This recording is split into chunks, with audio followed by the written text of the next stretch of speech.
when I was in junior high, I had a classmate named Glenn.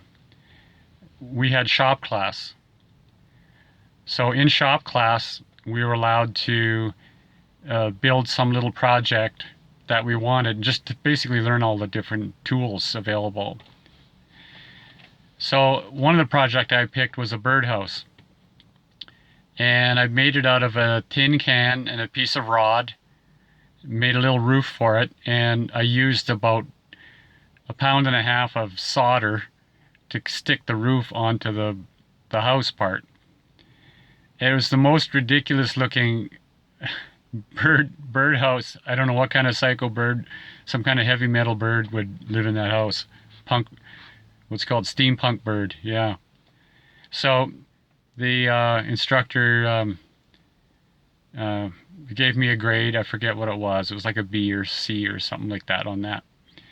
So then we were allowed to work on something else. So what I did was I grabbed this plastic.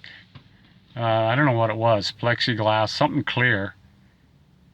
It was clear plastic, right? So it was like a quarter of an inch thick.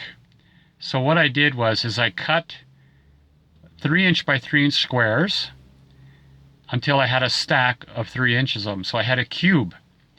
And then I used, I think it was acetone, to glue them all together.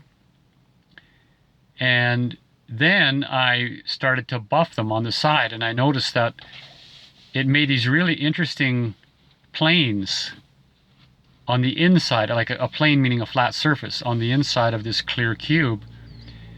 And the outside was absolutely perfectly smooth, and I would buff that thing. So I'd be on the buffer for every single shop class for, I think, 2 months, just buffing this thing.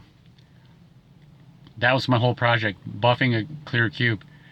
Well, one day I was in too much of a hurry, and I pushed the cube into the buffer a little too hard, and it just fired it like a bullet into the little stub wall behind the buffer. The stub wall was maybe 8 inches high or so, and it dented the arborite. So it was really moving.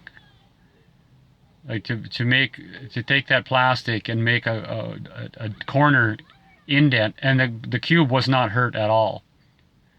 In that same shop class, my friend Glenn, he decided to build something out of wood, and he was using the bandsaw, and he slipped, and the bandsaw hacked into the edge of his hand, like right about there. And he sawed into it about 1 inch.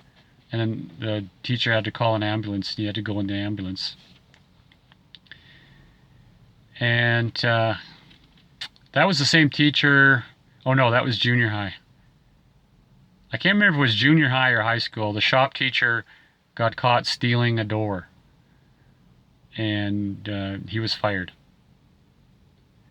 So that's my adventure in shop class, junior high.